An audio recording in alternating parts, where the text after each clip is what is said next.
माहिती जी इन्फॉर्मेशन आम्ही आमच्या मेंदूमध्ये साठवली ती माहिती आम्ही कशी प्रोसेस करतो, त्या प्रोसेस करण्याच्या प्रक्रिया करण्याच्या जी काही पद्धती आहे तिला बुद्धी असं म्हणतात. मानवी मनामध्ये तुम्ही जे काही आजूबाजूला पाहता, आजूबाजूला जे काही ऐकता, त्या सगळ्या गोष्टीमध्ये पाहणं असेल, ऐकणं असेल, चव घेणं असेल, स्पर्श करणं असेल, हे सगळे ज्ञानेंद्रियाच्या माध्यमातून आम्ही जे काही अनुभव, जे काही माहिती आम्ही साठवून ठेवतो, त्या माहितीच्या वर आमचं नियंत्रण आहे का ना की नाही हे तुमच्या जागृततेवर अवलंबून आहे. तुम्ही जागृत राहिलात तर तुम्ही कुठली इन्फॉर्मेशन ॲक्सेप्ट करायची, कुठली रिजेक्ट करायची हा अधिकार राखून ठेवतो. बुद्धीचा जो स्तर आहे तो पूर्णपणे परावलंबी आहे. बुद्धी तुमच्या माझ्या हातात नाही, पण डेटा आमच्या हातात. बुद्धी तेव्हाच काम करते जेव्हा डेटा असेल. तुमच्याकडे डेटा जेवढा वाढत जाईल तेवढी तुमची बुद्धीची क्षमता वाढत जाईल. हे निसर्गाचा नियम आहे. म्हणून आम्ही आमची बुद्धी तीव्र नाही केली पाहिजे. आमचा डेटा शुद्ध आणि सक्षम आणि समृद्ध बनवला पाहिजे. बुद्धी तीव्र करणे आपल्या हातात नाही, परंतु मनस तीव्र करणे आपल्या हातात आहे. आपण जास्तीत जास्त इन्फॉर्मेशन घेतली पाहिजे. तुमच्याकडे इन्फॉर्मेशन असणं गरजेचं आहे. लिमिटेड इन्फॉर्मेशनमध्ये तुम्ही अनलिमिटेड ॲक्सेस आणि प्रोसेस नाही करू शकत. की पहिलं जे मनस आहे आमच्या मनाचं, ते मनस जर तुम्ही समृद्ध केलं तर तुमची बुद्धी आपोआप समृद्ध होते. आणि आजपर्यंत आम्ही फक्त बुद्धीला चालना देण्याचाच प्रयत्न करत आलो. ज्ञान जी माहिती आहे ती आपण ग्रहण केली पाहिजे, ज्ञान ग्रहण केलं पाहिजे, अनुभूती घेतल्या पाहिजे, जास्तीत जास्त सक्रिय राहिलं पाहिजे. ह्या मेंदूला जास्तीत जास्त संस्कार मिळाले पाहिजे, पॉझिटिव्ह संस्कार मिळाले. बुद्धी आपण तिला तिची व्याख्या करतो, तिला नाव देतो, पण मूळतः बुद्धी ही पूर्णपणे काय आहे, उदासीन आहे. तुमचा डेटा कसा आहे, तुमचा डेटा जर निगेटिव्ह असेल तर तुमची बुद्धी पण निगेटिव्हच डेटा प्रोसेस करणार. आमच्या डोक्यामध्ये जो डेटा असतो, जी धारणा असते, जी स्मृती असते, जे आत्तापर्यंतची माहिती आहे, ही सगळी माहिती जी आमच्यावरती जी इम्प्रेसित झालेली आहे, आमच्यावर छापली गेलेली आहे, ती माहिती आम्हाला त्रास देते. आणि म्हणून तिचं शुद्धीकरण झालं पाहिजे. आणि म्हणून सत्संग महत्त्वाचा. तुमचा जो मेंदू सक्रिय आहे, जो तुमचा अतिशय जागरूक आहे, ज्याच्यामुळे तुमची वेगळी ओळख आहे, तोच तुम्हाला झोपवायचा आहे. तुम्हाला तुमचं हृदय चालू ठेवायचं आहे, तुमचं फुफ्फुस चालू ठेवायचं आहे, पण मेंदू मात्र तुम्हाला बंद करायचं आहे. म्हणून तर दारू पिता तुम्ही. दारू पिऊन काय करता तुम्ही, तुमच्या मेंदूला झोपवता. नशा करून काय करता, मेंदूला झोपवता. मनोरंजन करून काय करता, मेंदूला थकवता. आमच्या एक लक्षात आलं पाहिजे, जी आमची काय आहे ओळख आहे, जी आमचं वैशिष्ट्य आहे माणूस म्हणून, ती वैशिष्ट्यच आम्हाला त्रास देते. तुम्हाला मिळालं मेंदू आहे माणसाला, त्या मेंदूचा तुम्ही आणखीन चांगला वापर केला पाहिजे की नाही. पण आज माणसं आपल्या बुद्धिमत्तेचा वापर काय करता हो, नवीन निर्माण करणं जे आहे, त्या नवीन निर्माण करण्यासाठीच बुद्धी लागते. दुसऱ्याचं मूल्यमापन करण्यासाठी लागते तिला बुद्धी नाही म्हणा. जे ऑलरेडी आहे त्याचा हिशोब मांडण्यासाठी कसली बुद्धीची गरज आहे. तुम्ही जर खऱ्या अर्थाने जर तुम्ही निर्माण करत असाल काहीतरी रोज प्रत्येक क्षणी, तर तुमची बुद्धिमत्ता तल्लक आहे. पण तुमच्याकडे जो डेटा आहे तुम्ही तोच प्रोसेस करताय, त्याला बुद्धी नाही म्हणत. म्हणजे सांगण्याचं तात्पर्य काय, तुमची बुद्धी तुम्ही खोडण्यासाठी वापरता की निर्माण करण्यासाठी, याच्यावर तुमचं भविष्य ठरलेलं आहे. जे काही कराल जीवनामध्ये त्याच्यामध्ये बुद्धिमत्तेचा वापर करा, तर तुम्ही मनुष्य असल्याची काहीतरी काय आहे गरिमा आहे. स्वतःच्या बाबतीमध्ये जागृत राहा. तुमच्यामध्ये काय काय इन्फॉर्मेशन येते, कोण तुमचे मित्र आहेत, ते तुम्हाला काय काय बोलतात, तुमच्या परिवारातून तुमच्यावर काय काय माहितीचा भडीमार केला जातो, सूचनांचा भडीमार केला जातो, अनुभूती तुमच्या काय काय आहे, तुम्ही कुठल्या गोष्टींचा अनुभव घेता, या सगळ्या गोष्टी तुम्ही सतर्कतेने राहिलं पाहिजे. तुम्ही आज जीवनामध्ये तुमची कीर्ती आहे, तुम्ही महान आहात, ते तुमच्यामुळेच आहे, या डेटामुळे आणि या बुद्धीमुळे. जर तुम्ही आज जीवनामध्ये किरकोळ आहात, तुम्हाला सगळे लोक इग्नोर करतात किंवा तुमच्याकडनं कायम चुका होता, तुमच्या बाबतीमध्ये कायम चुकीचं घडतं, हे तुमच्यामुळेच आहे. जे काय आहे ते माझ्यामुळे आहे, माझ्या डेटामुळे आहे, माझ्या बुद्धीमुळे आहे. हे जेव्हा आम्हाला कळेल तेव्हाच आमच्या जीवनाची दिशा आणि दशा आम्ही आमच्या हातात घेऊ शकतो.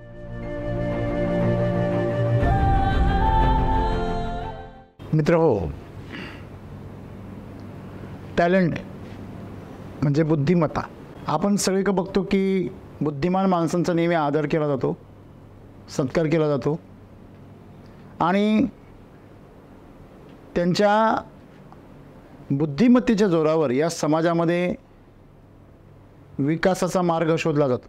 ही जी बुद्धिमत्ता आहे ही एक प्रकारची देणगी आहे असं आपण म्हणतो. आणि ज्याला ती सौभाग्याने प्राप्त होते तो तिच्या मदतीने नवनिर्माण करत असतो. आणि म्हणूनच मला वाटतंय बुद्धिमत्तेचं सगळीकडे काय केलं जातं, कौतुक केलं जातं. प्रज्ञा आम्ही ज्याला म्हणतो, मेधा आणि प्रतिभा या बुद्धिमत्तेचे 3 अंग आहेत. नवे नवे 3 अवस्था आहे, बरोबर आहे. ज्याप्रमाणे आम्ही सर्वजण मनाबद्दल बोलतो, तर मनाच्या 4 जे भाग आहेत त्या 4 भागांपैकी जो दुसरा भाग आहे तो काय आहे, बुद्धी आहे. आणि बुद्धीची क्षमता त्याच्यावर अवलंबून आहे बुद्धिमत्ता. जे माहिती, जी इन्फॉर्मेशन आम्ही आमच्या मेंदूमध्ये साठवली, ती माहिती आम्ही कशी प्रोसेस करतो, त्या प्रोसेस करण्याच्या, प्रक्रिया करण्याच्या जी काही पद्धती आहे तिला बुद्धी असं म्हणतात. तसं आम्ही मोबाईलमध्ये सॉफ्टवेअर वापरतो. ते सॉफ्टवेअर काय करतं, त्याला मिळालेल्या डेटाचं ॲनालिसिस करतं, प्रोसेस करतं. जसं एखादी स्त्री आपल्या किचनमध्ये विविध प्रकारच्या राशनमधून, सामग्रीमधून पदार्थ तयार करते, सुंदर असा पदार्थ तयार करते, स्वादिष्ट, पौष्टिक, तेव्हा तिला सुगरण असं म्हणतो आम्ही. तशा प्रकारे तुम्हाला मिळालेली जी काही डेटा आहे, तुमच्या आसपासच्या समाजातून किंवा परिस्थितीतून तुम्हाला जे काही डेटा उपलब्ध झाला, त्या डेटामधून चांगल्यात चांगलं कसं निर्माण करता येईल याची जी क्षमता आहे तिला बुद्धी असं म्हणतात. या बुद्धीचे पण 3 स्तर आहे. जसं मन आहे तुमचं, तर ते मन माहिती, बुद्धी, अहंकार आणि चित्त अशा 4 स्तरांमध्ये विकसित होतं. जसं आपण म्हणतो बीज आहे, त्याला रोपटं बनलं, त्याच्यामधून त्याला बहरलं, त्याला फुलं आली आणि त्याला फळं आली. हे जे 4 अवस्था आहेत, त्या 4 अवस्थांमधून ते बीज जातं आणि स्वतःला विकसित करतं. तसं जे मन आहे ते प्रथमतः इन्फॉर्मेशन घेण्यासाठी जे आपोआप उपलब्ध आहे आजूबाजूला, निसर्गामध्ये आपोआप तुमच्या आजूबाजूला घडते, ते तुमचं जे इंद्रिय आहे, म्हणजे ते ज्ञानेंद्रिय असतील, तुमचं मेंदू असेल, तो ग्रहण करतोय. ज्ञानेंद्रिय त्याचं काय करता, ग्रहण करता आणि मेंदूमध्ये साठवत. तुम्ही ठरवलं तरी आणि नाही ठरवलं तरी डेटा भरणारच आहे. जसं तुम्ही मोबाईलमध्ये ॲटो डाउनलोडचं ऑप्शन जर ऑन केलं तर आलेली प्रत्येक इन्फॉर्मेशन तुमच्या मोबाईलमध्ये ॲटोमॅटिकली सेव्ह होते. मग तुम्ही जर लक्ष नाही दिलं तर व्हायरस पण येतो. तसंच मानवी मनाचं आहे. मानवी मनामध्ये तुम्ही जे काही आजूबाजूला पाहता, आजूबाजूला जे काही ऐकता,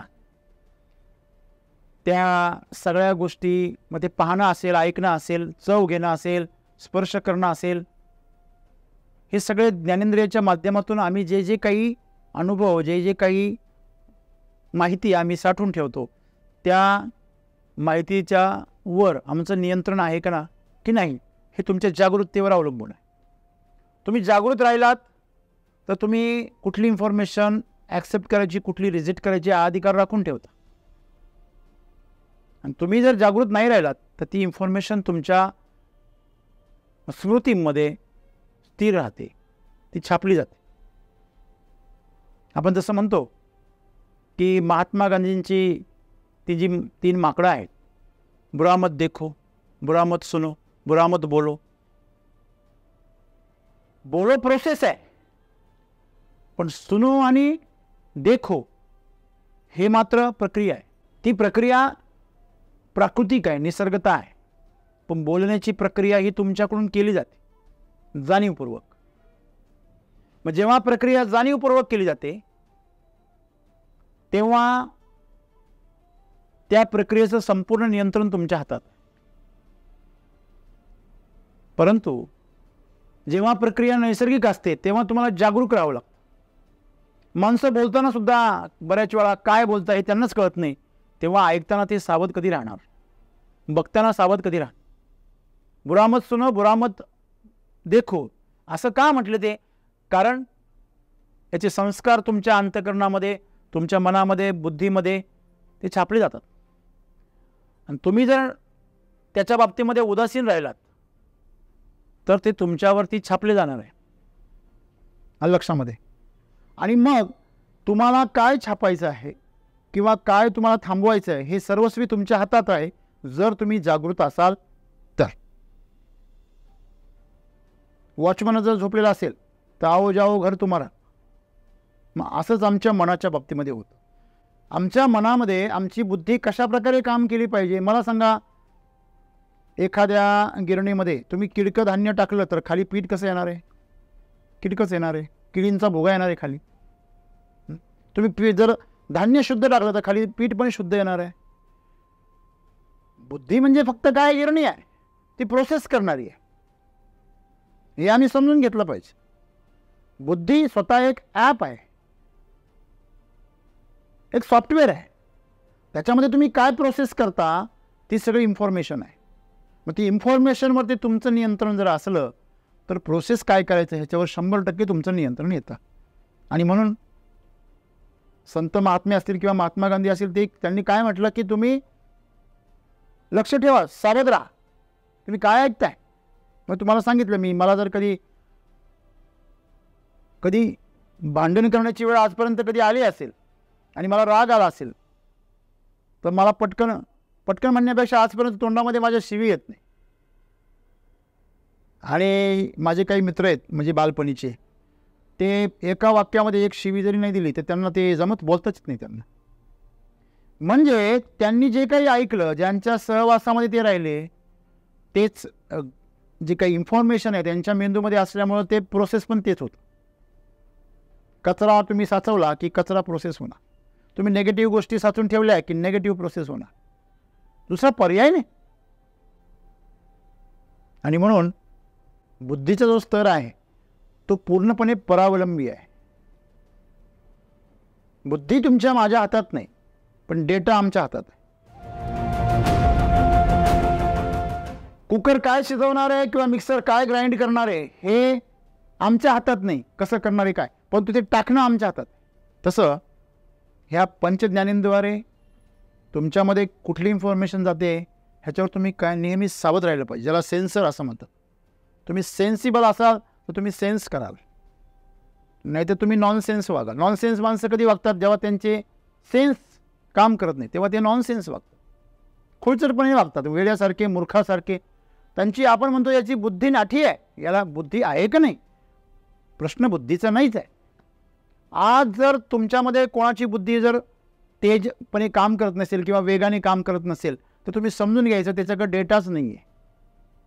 मला सांगा, गरिबाच्या घरामध्ये 4 डबे असतात, त्या 4 डब्यांमध्ये 4 पदार्थ, धान्य किंवा काय जे असेल, साखर, तेल वगैरे असतं. तुम्ही किती जरी सुगरण असाल, म्हणजे बुद्धी कितीही तेजस्वी जरी असेल तरी ती त्याच्या ठिकाणी काही प्रोसेस नाही करू शकत. जसा एखादा मोबाईल आहे, त्याच्यामध्ये डेटाच नाही आहे आणि भरपूर सारे ॲप आहे, त्याचा काय उपयोग आहे? तुमच्याकडे व्हॉट्सॲप आहे, त्याच्यावर एकही कॉन्टॅक्ट नाही आहे, काय करेल ते? तुमच्याकडे कॅमेरा, लायब्ररी आहे, लायब्ररीमध्ये एकही फोटो नाही आहे, काय कराल? बरोबर आहे. म्हणजे डेटा जो आहे तुमचा, तो डेटा पण समृद्ध पाहिजे. म्हणजे याचं वाचन कमी आहे, जो सावधतेने जगत नाही आहे, जो इन्व्हॉल्व होत नाही आहे, जो समावेश करत नाही, सहभागी होत नाही आहे आजूबाजूच्या जीवनामध्ये, त्याचा डेटा कायम संकुचित राहतो. आणि मग त्याला पटकन कोणाबरोबर संवाद साधणं असेल किंवा इतरांच्या जीवनाला स्पर्श करणं असेल, त्याला नाही जमत. तो म्हणतो मला उमजत नाही, काय बोलावते, कसं उमजेल? कारण बुद्धी तेव्हाच काम करते जेव्हा डेटा असेल. तुमच्याकडे डेटा जेवढा वाढत जाईल तेवढी तुमची बुद्धीची क्षमता वाढत जाईल, हे निसर्गाचा नियम आहे. म्हणून आमची बुद्धी तीव्र नाही केली पाहिजे, आमचा डेटा शुद्ध आणि सक्षम आणि समृद्ध बनवला पाहिजे. मग डेटा येणार आहे वाचन. मी नेहमी सांगितलं जातं, लीडर्स आर अ रीडर्स. नेतृत्व करणारी माणसं ही एक चांगले वाचक असतात. Speakers are good listeners. चांगले वक्ते हे चांगले श्रोते असतात, हे लक्षात ठेवा. ते कित्येक वर्ष श्रोते असतात. आम्हाला कसं आहे, आम्हाला श्रोते वगैरे काही व्हायचं नाही, पण आम्हाला डायरेक्ट वक्ता व्हायचं आहे. मग आमची फजिती होणारच. तुम्ही कुकरमध्ये काहीच टाकायचं नाही आणि म्हणे केव्हा शिजणार आहे, केव्हा शिट्टी होणार आहे, स्फोट होईल त्याचा, दुसरं काही नाही होणार. आमची बुद्धी जर आम्हाला तीक्ष्ण करायची असेल तर आम्हाला तेवढा शार्प डेटा आमच्या मेंदूमध्ये टाकला पाहिजे. का गरज आहे ह्या सगळ्याची? सत्संगाची का गरज आहे? ज्ञानाची का गरज आहे? प्रबोधनाची, प्रवचनांची का गरज आहे? जोपर्यंत तुमच्यामध्ये चांगला डेटा जात नाही मेंदूमध्ये, तोपर्यंत तो प्रोसेस करण्याची चालना मेंदूला मिळणार नाही. तुमचा मेंदू किती पण क्षमता तुमच्या मेंदूची असू द्या. आता मला सांगा, तुम्ही जेव्हा कुठल्या गोष्टीमध्ये रस घेता तेव्हा त्या गोष्टीबद्दलची अधिकाधिक माहिती मिळवण्याचा प्रयत्न करता. एखादा खेळ आहे किंवा एखादा पदार्थ आहे, त्या पदार्थाबद्दल तुम्हाला जर आवड निर्माण झाली तर तो कसा बनतो, त्याच्यामध्ये कुठले कंटेंट आहे, कुठले घटक आहे, ह्याच्याबद्दल आम्ही काय होतो, जरा थोडेसे जिज्ञासू होतो आणि आम्ही तीव्रतेने ते शोधण्याचा प्रयत्न करतो. म्हणजे साधी सरळ गोष्टी, एखाद्या गोष्टीच्या बाबतीत तुमची बुद्धी काम करत असेल तर तुम्हाला त्या गोष्टीमध्ये आवड आहे म्हणून ती बुद्धी काय होते, सक्रिय होते. मग जर एखाद्या गोष्टीमध्ये तुम्ही मागे असाल, काम असेल किंवा कुठलीही गोष्ट असेल, तर तुम्ही समजून घ्यायचं की तिच्याबद्दल तुम्हाला आवड नाही आहे आणि आवड नसल्यामुळे तुमच्याकडे त्याची इन्फॉर्मेशन जेवढी हवी तेवढी नाही आहे किंवा ती समृद्ध करत नाही तुम्ही. मग तुम्ही बौद्धिकदृष्ट्या जर अपंग असाल, मतिमंद असाल, गतिमंद असाल, तर त्याचं कारण तुम्ही इन्फॉर्मेशन जे डेटा आहे, पहिलं जे स्मृती, जे मनस आहे, ते मनसच तुमचं वीक आहे. बुद्धी तीव्र करणे आपल्या हातात नाही, परंतु मनस तीव्र करणे आपल्या हातात आहे. आपण जास्तीत जास्त इन्फॉर्मेशन घेतली पाहिजे. आपल्या स्मृतीला आपण समृद्ध बनवलं पाहिजे. मेमरी म्हणतो. जेवढा तुमच्या मोबाईलमध्ये डेटा असेल तेवढं तुम्ही प्रोसेसिंगमध्ये व्हेरिएशन आणू शकता. समजा तुम्हाला एखादा फोटो आहे तो तुम्हाला फ्रेम करायचा, तुमच्याकडे फ्रेमचे जेवढे ऑप्शन्स असतील, कलरचे जेवढे ऑप्शन्स असतील, तेवढे तुम्ही वेगवेगळ्या प्रकारे त्याला फ्रेम करू शकता. बुद्धीचं तेवढंच काम आहे. म्हणजे तुमच्याकडे इन्फॉर्मेशन असणं गरजेचं आहे.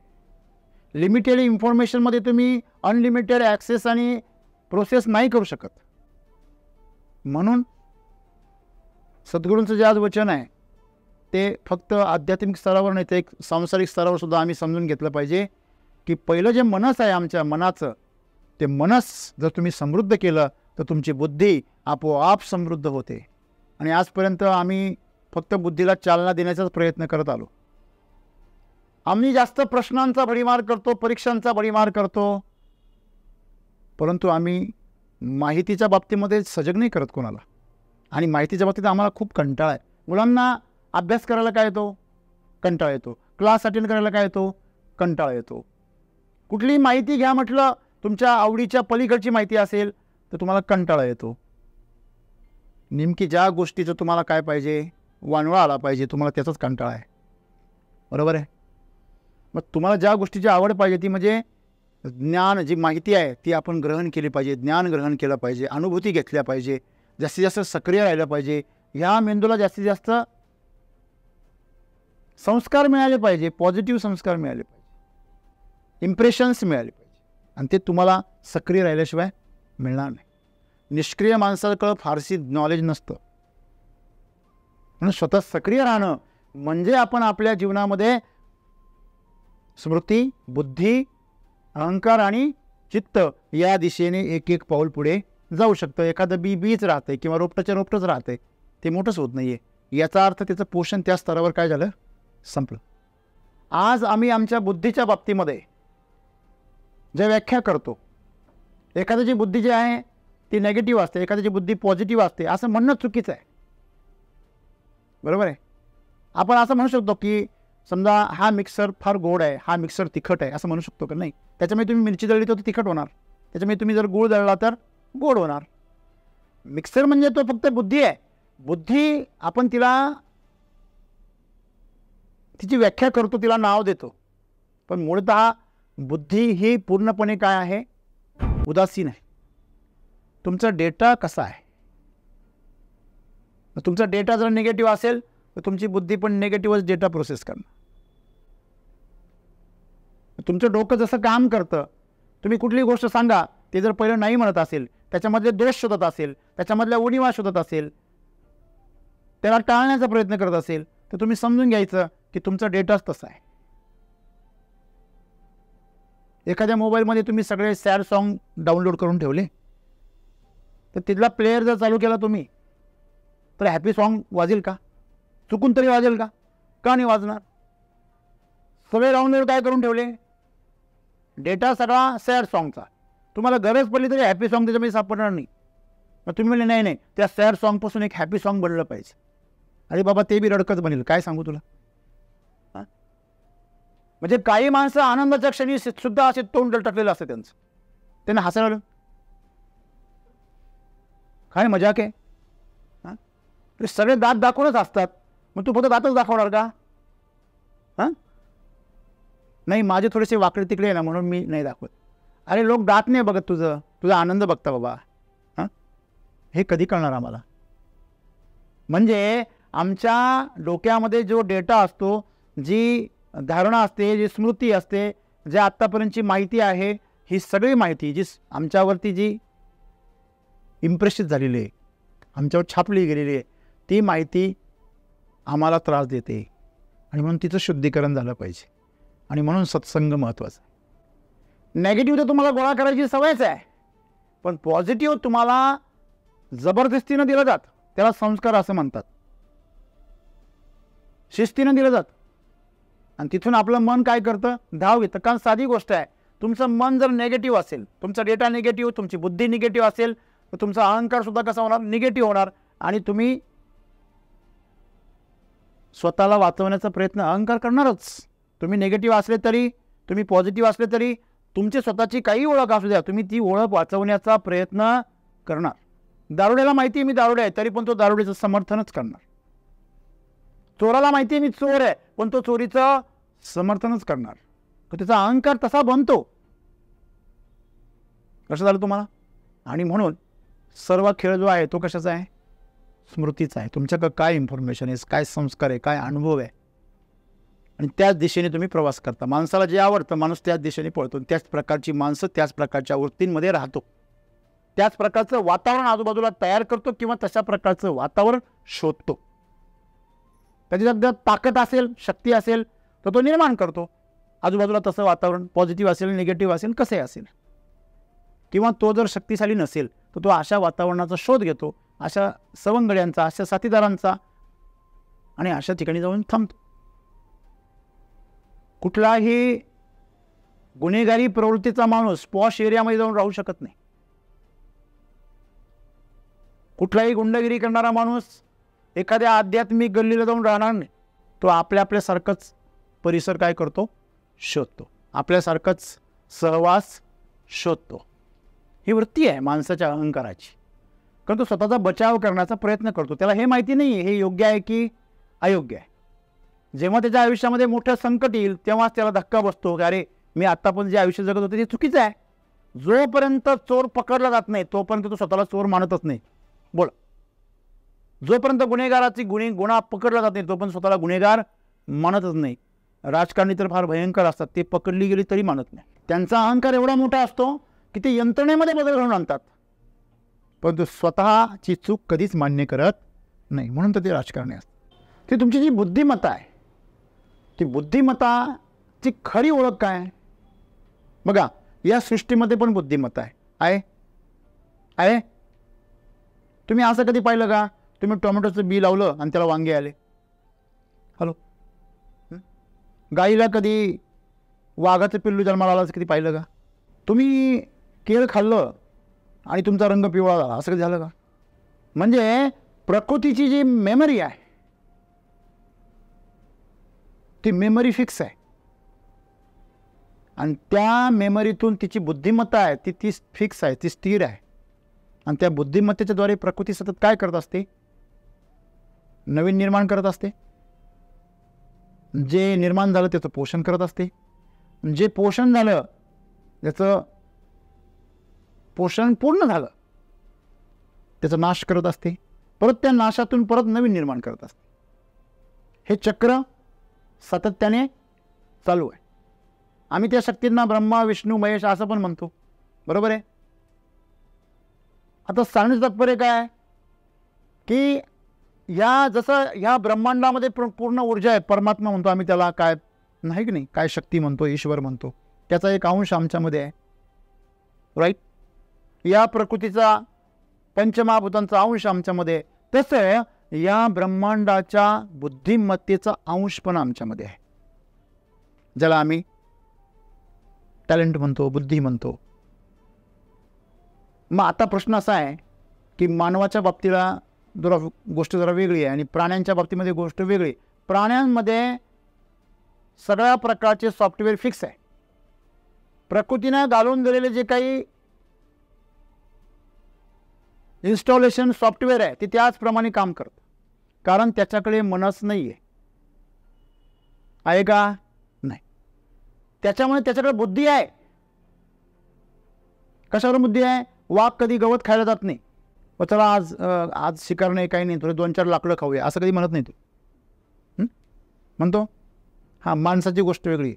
तो ढेकळं खाईल, त्याचं काय, तो चारा खाईल, तो काही पण खाईल. हां, फक्त त्याला मंत्री करा, तो काही पण खाईल. माणसाला हे स्वातंत्र्य ह्या प्रकृतीने दिलं. काय स्वातंत्र्य दिलं? की तुझी जी काही बुद्धिमत्ता आहे, तुझे जे स्मृती आहे, बुद्धी आहे, अहंकार आहे, चित्त आहे, हे तू विकसित करू शकतो. तू अधोगतीला पण जाऊ शकतो आणि प्रगतीला पण जाऊ शकतो. द्वार मोकळे केले दोन्ही पण. आणि सगळ्यात आज समस्या माणसाला तीच आहे, काय मिळालं मला स्वातंत्र्य? सद्गुरू असं म्हणतात, लोक जेव्हा ध्यानाला बसताना तर लोक मला म्हणतात की सद्गुरू, मी जेव्हा ध्यानाला बसतो ना तेव्हा माझ्या डोक्यामध्ये फार विचार येतो, मला खूप काही काही आठवतं. मी जेवढं ते थांबवण्याचा प्रयत्न करतो तेवढं ते वेगाने मला आठवतं, ते विचार माझ्या डोक्यामध्ये येतं. म्हणजे मग ठीक आहे ना, काय समस्या आहे? तुम्ही नाही, ते आठवल्यामुळे मला ध्यान नाही लागत ना. माझे विचार आणखीन प्रबळ होतात आणि मग मी आणखीन गोंधळून जातो आणि डोळे झाकले की मला आणखीन भीती वाटायला लागते. किती विचार येतात डोक्यामध्ये. सद्गुरू त्याला म्हटले, तुला ध्यान करताना तुझ्या फुफ्फुसांची तकलीफ होते का कधी? का माझे फुफ्फुस श्वास घेऊ राहिले, सोडू राहिले? तुला ध्यान करताना तुझ्या हृदयाची कधी तकलीफ झाली का? नाही, अरे तो धडधड करू राहिलं. मग तुला जर ध्यान करताना ह्या अवयवांची काहीच समस्या नाही आहे, तुला मेंदू नावाच्या अवयवाची का समस्या आहे? चला ठीक आहे, मग तुझा मेंदू आपण काढून ठेवू बाजूला. ज्या भागात विचार चालतात ना, तो मेंदू बाजूला काढून ठेवू. तू पण जनावरांसारखा होऊन जाशील. चालेल? मग तुमचा जो मेंदू सक्रिय आहे, जो तुमचा अतिशय जागरूक आहे, ज्याच्यामुळे तुमची वेगळी ओळख आहे, तोच तुम्हाला झोपवायचा आहे. तुम्हाला तुमचं हृदय चालू ठेवायचं आहे, तुमचं फुफ्फुस चालू ठेवायचं आहे, पण मेंदू मात्र तुम्हाला बंद करायचा आहे. म्हणून तर दारू पिता तुम्ही. दारू पिऊन काय करता तुम्ही? तुमच्या मेंदूला झोपवता. नशा करून काय करता? मेंदूला झोपवता. मनोरंजन करून काय करता? मेंदूला थकवता. आमच्या एक लक्षात आलं पाहिजे, जी आमची काय आहे ओळख आहे, जी आमचं वैशिष्ट्य आहे माणूस म्हणून, ती वैशिष्ट्यच आम्हाला त्रास देते. समजा तुम्हाला एखादं पद मिळालं, बॉस, सिनियर पद मिळालं, आणि त्या पदावर गेल्यानंतर तुम्हाला ते पद हाताळणं जरा अवघड यायला लागलं. तुम्ही काय म्हणताय, नको मला हे पद नको, ती जबाबदारी नको, ते मोठेपणा पण नको.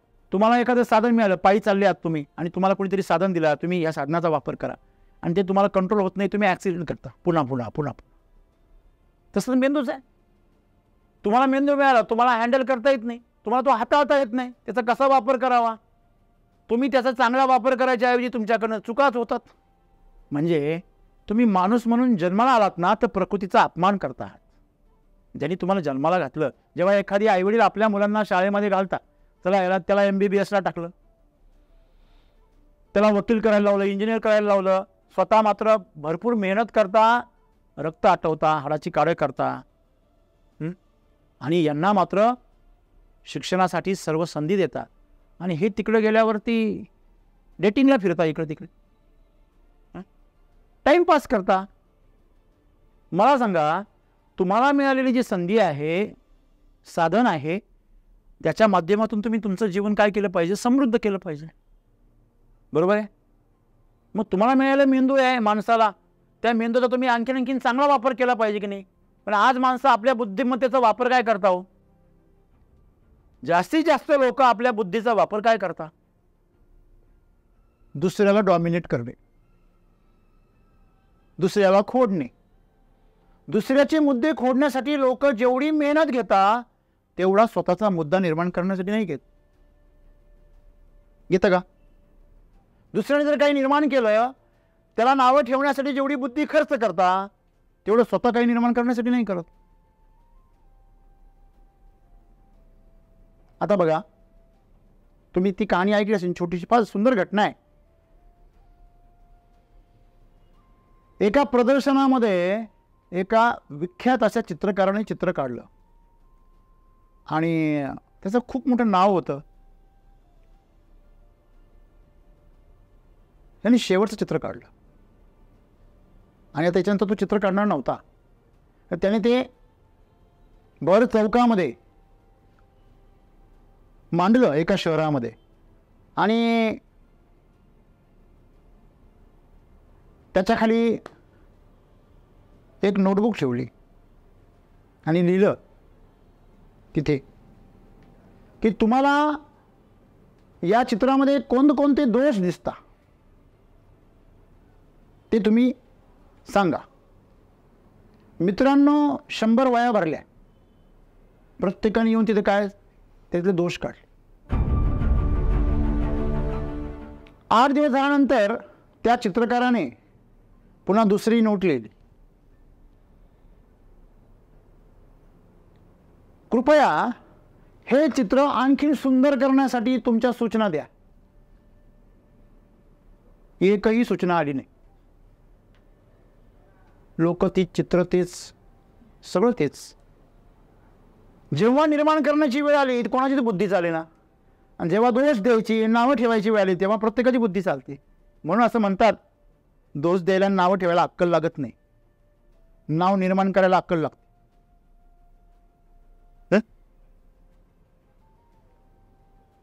त्याच्यामुळे तुमची बुद्धिमत्ता त्याच वेळेस तिचं कौतुक केलं जाऊ शकतं जेव्हा ती सुंदर काहीतरी निर्माण करते.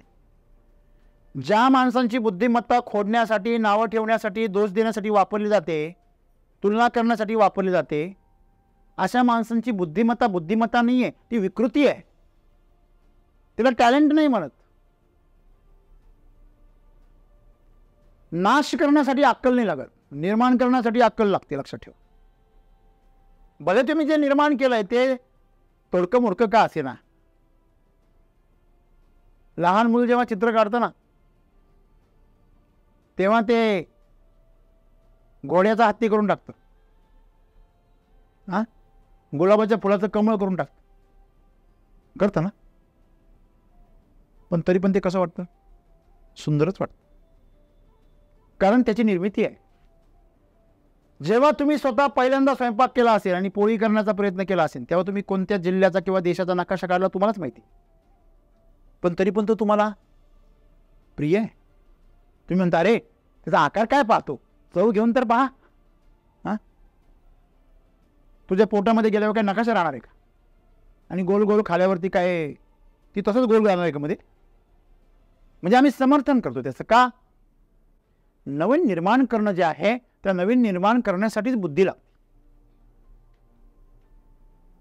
दुसऱ्याचं मूल्यमापन करण्यासाठी लागते तिला बुद्धी नाही म्हणत. जे ऑलरेडी आहे त्याचा हिशोब मांडण्यासाठी कसली बुद्धीची गरज आहे? तुम्ही जर खऱ्या अर्थाने जर तुम्ही निर्माण करत असाल काहीतरी रोज, प्रत्येक क्षणी, तर तुमची बुद्धिमत्ता तल्लक आहे. पण तुमच्याकडे जो डेटा आहे तुम्ही तोच प्रोसेस करताय, त्याला बुद्धी नाही म्हणत. आपल्या गावाकडे म्हणतात वरणाच्या बाबतीमध्ये, हां, वरण करताना किंवा भाजी करताना एखादा नवरा आला आणि तो वैतागला, त्याची मिसेस त्याला विचारते, काय करते आज, काय करू तुमच्यासाठी? अरे की नाही, तो म्हणतो घाल पाणी आणि कर कालच्या वाणी. बरोबर आहे. त्याला माहिती आहे हिला काय येतं करता, म्हणजे सगळ्या भाज्या खाऊन झाल्या. हां, बरोबर आहे. मग तीच जर सुगरण असेल तर तो असं म्हणतो, तू काहीही कर, सुंदरच असतं. बघा, सुगरणीमध्ये आणि सामान्य स्त्रीमध्ये फरक काय? सुगरणीला करण्यामध्ये इंटरेस्ट असतो. तिची सगळी बुद्धी कशाकरता वापरते? ते बनवण्यासाठी. वेगळं, तिचा समोरच्याला खाणाऱ्याच्या चेहऱ्यावरचा आनंद बघायचा असतो. त्याच्यासाठी ती झटते, किती पण थकलेली असू दे. उत्साह अंगामध्ये ऊर्जा संचारते लगेच. आणि जी फक्त काम म्हणून करते ना, ती फक्त डिफेन्सिव्ह मोडमध्ये असते. का जर याच्यावर मला काय बोलले तर मी काय उत्तर देणार आहे, हे ठरवून ठेवते आधीच. ते काय टमाटेच असे होते बाजारामध्ये, ते काय आज लाईटच नव्हते तेव्हा मिक्सरच नाही वापरता आला. एक नाही 100 कारणं, बरोबर आहे. मी दुसरं काम करत होते त्यामुळे ते थोड्या वेळासाठी जळून गेलं, माझ्या लक्षातच नाही आलं. म्हणजे सांगण्याचं तात्पर्य काय, तुमची बुद्धी तुम्ही खोडण्यासाठी वापरता की निर्माण करण्यासाठी, याच्यावर तुमचं भविष्य ठरलेलं आहे. बुद्धिमत्ता तीच आहे, सद्गुरू असं म्हणता, का जी काहीतरी निर्माण करते सुंदर सुंदर, बरं का, हे फार महत्त्वाचं आहे. नाही तर मग तुम्ही मूर्ती कराल, मग नेमकी बैल केलाय का घोडा केलाय ते त्याच्यावर लिहावं लागेल. याला घोडा म्हणा आणि केला बैल. घोड्याला शिंग कधी आले? नाही, ते त्याचे ते हे आहे, कान आहे. अरे मग खाली लोंबताय ते काय आहे? नाही, ते माझ्या लक्षात नाही आलं. असं आहे. आणि म्हणून जे काही कराल जीवनामध्ये त्याच्यामध्ये बुद्धिमत्तेचा वापर करा. तर तुम्ही मनुष्य असल्याची काहीतरी काय आहे, गरिमा आहे, काहीतरी अस्मिता आहे. नाही ते एरी माझ्या मागल्या, तसा मागचा येतो तसा पुढचा चालतो बस. मग निवृत्ती महाराज म्हणतात ना, देशमुख म्हणतात ना, का कुत्रे पळतात रस्त्याने, आधी गाडीच्या मागे पळतात, गाडी निघून जाते कुठेतरी, हे पळतच राहतात. बरं, प्रत्येक गल्लीमध्ये त्यांच्यामध्ये जमा होतात आणि पळतच राहतात. मागचा आहे ना, तो पुढच्याला विचारतो, अरे काय रे, का बरं पळू राहिले? तुम्ही पुढचा पळू राहिले म्हणून पळू राहिले. असं करत करत शेवटच्याला विचारतात, जो 1 नंबरला पळतो त्याला, काय रे तू का पळू राहिला? तुम्ही सगळे पळता म्हणून पळतो म्हणे. असंच आयुष्य आमचं. आमची बुद्धिमत्ता हीच आहे. आणि म्हणून या बुद्धीतून आम्हाला कुठेतरी बाहेर यायचं आहे आणि आमची जी ओरिजिनल बुद्धिमत्ता आहे त्या बुद्धिमत्तेपर्यंत आम्हाला पोहोचायचं आहे. आणि जर आम्ही आमची बुद्धिमत्ता त्याप्रमाणे वापरायला शिकलोत, आमचं टॅलेंट जसं वापरायला शिकलो, तर मित्रांनो नक्कीच प्रत्येकजण काहीतरी सुंदर बनवू शकतो. बरोबर आहे. प्रत्येकाने स्वयंपाकच सुंदर केला पाहिजे असं काही नाही, प्रत्येकाने कामच सुंदर केलं पाहिजे असं नाही. तुम्ही जे काही करता, भले तुम्ही एक कर्मचारी असाल, भले तुम्ही मजूर असाल, मालक असाल, टेलर असाल, इंजिनियर असाल, वकील असाल, CA असाल, जे काही असाल, त्याच्यातून तुम्ही काहीतरी निर्माण करा. आणि प्रकृती तुमच्या त्या बुद्धिमत्तेसाठी सतत देण्यासाठी तयार आहे. तुम्ही तुमचं मन संकुचित करून ठेवलेलं आहे, त्याला द्यायला रस्ताच नाही. एक लक्षात ठेवा, बघा, आपल्या घरामध्ये 2 पाईप असतात. बघा, एक पाईप पाणी येण्यासाठी असतो, शुद्ध येण्यासाठी, आणि दुसरा जो पाईप असतो तो एक तुमचं जे खराब झालेलं पाणी आहे, घाण पाणी, ते बाहेर जाण्यासाठी असतो. आमची गंमत अशी आहे, आमचा येणारा पाईप फार छोटा असतो आणि बाहेर जाणारा पाईप भला मोठा असतो. कधी कधी उलटं होतं, बाहेर जर पाणी साचलं ना, त्या बाहेर जाणाऱ्या पाईपातून सगळी घाणमध्ये येते. हे खरं आहे का खोटं आहे? आमच्या बुद्धीच्या बाबतीत तेच होतं आहे. आम्ही जागरूक नाही आहे. येणाऱ्या पाण्याला कॉक आहे आमच्याकडे, जाणाऱ्या पाण्याला काहीच नाही आहे. त्याला साधी रिटर्न वॉल पण नाही आहे. बरोबर आहे. मग कधी ते गटारीचं पाणी तुमच्या घरात घुसेल याचं तपास नाही. तसं तुमच्या बुद्धीमध्ये आहे. जागृत राहणं गरजेचं आहे. स्वतःच्या बाबतीमध्ये जागृत राहा. तुमच्यामध्ये काय काय इन्फॉर्मेशन येते, कोण तुमचे मित्र आहेत, ते तुम्हाला काय काय बोलतात, तुमच्या परिवारातून तुमच्यावर काय काय माहितीचा भडीमार केला जातो, सूचनांचा भडीमार केला जातो, अनुभूती तुमच्या काय काय आहे, तुम्ही कुठल्या गोष्टींचा अनुभव घेता, या सगळ्या गोष्टी तुम्ही सतर्कतेने राहिलं पाहिजे. तुम्ही जर सिगरेट पिणाऱ्या मित्रांच्या सहवासात राहाल तर तुम्हाला कॅन्सर होणारच आहे. त्याला काय भविष्य पाहिजे गरज आहे? तुम्ही जर दारुड्या मित्रांच्या बरोबर राहाल तर तुमचा ॲक्सिडेंट होणारच आहे, कधी ना कधी होणारच आहे. म्हणून त्याचप्रमाणे आपल्या बुद्धीचं पण असतं. बुद्धीला कोणाच्या सहवासात राहते, कुठल्या विचारांच्या, कुठल्या अनुभवांच्या, आणि जे तुमच्याकडे जास्त आहे आमची बुद्धी तिकडंच धाव घेते. लक्षात घ्या, आमची बुद्धी काय करते, तिकडंच धाव घेते. बघा, इंटरनेटवरती तुम्ही जी गोष्ट जास्त सर्च करता तीच गोष्ट कुठे येते, वरती येते. चुकून मोबाईल जर आपल्या पाहुण्यांच्या वगैरे कोणाच्या हातात गेला आणि त्यांनी सर्च केलं काहीतरी, तर तुम्ही ज्या अगोदर सर्च केलं ते सगळं वरती आलेलं असतं. आणि ते जर चांगलं असेल तर तो म्हणतो, अरे पोरगं सज्जन दिसते. तुमचा मेंदू एक सर्च इंजिन आहे, एक प्रोसेस इंजिन आहे. त्याला तुम्ही काय डेटा देणार आहे त्याप्रमाणे ती बुद्धी बनणार आहे. आणि तुमच्या बुद्धीतून जर काही सुंदर निर्माण होत नाही आहे असं तुम्हाला माहिती आहे, तुमचा डेटा काय आहे, खराब आहे. तुम्ही बुद्धीबद्दल काहीच नाही करू शकत. अरे माझ्या डोक्यामध्ये असे विचार काय येतो, काय तुम्ही डेटाच तसा करून ठेवला आहे ना, प्रोसेस तसं करताय. आज नंतर आपण एक लक्षात ठेवायचं आहे, माझ्या हातून जर सुंदर काहीतरी घडत नसेल तर माझ्यामध्ये बुद्धिमत्ता नसून विकृती आहे. आणि म्हणून मला ती जर विकृती दूर करायची असेल तर मला काय बदललं पाहिजे, डेटा बदलला पाहिजे. करेक्ट, एकदम बरोबर आहे. आणि डेटा बदलण्यासाठी माहोल बदलला पाहिजे, लक्षामध्ये. आणि ज्या माहोलमधून चुकीचा डेटा येतो त्यांना काय केलं पाहिजे, डिस्कनेक्ट केलं पाहिजे. लक्षात ठेवा, भले ते तुमचे किती इमोशनल अटॅचमेंट का असेना, भले तुमचे रक्ताच्या नात्यामध्ये किती पण जवळ का असेना, ते जर तुमच्याबरोबर भावनिकतेने जोडलेले असतील आणि ते जर निगेटिव्ह डेटा तुमच्यामध्ये पास करत असतील, ते त्यांचं आयुष्य जर खराब झालं तुमचं आयुष्यसुद्धा बरबाद करणार. लक्षात ठेवा. मग तुम्ही जागृत व्हा, त्यांच्याशी डिस्कनेक्ट व्हा, स्वतःची मेमरी डेव्हलप करा, स्वतःचं जीवन समृद्ध करा, चांगलं निर्माण करायला शिका. आणि मग त्यांच्या पण जीवनामध्ये ती आनंद, ते सुख द्या. आज लोक म्हणता माझे काय खरं आहे हो, माझ्या आयुष्यामध्ये सगळं असंच आहे. सतत कंप्लेंट करतात ही लोक. जे लोक अशीच कंप्लेंट करतात त्यांच्या आयुष्यामधलं सगळं भविष्य अंधारमय त्यांनी केलेलं आहे. कुठे देव बसलेलं नाही तुमचं भविष्य अंधारमय करायला, त्याला काय वेळ नाही आहे.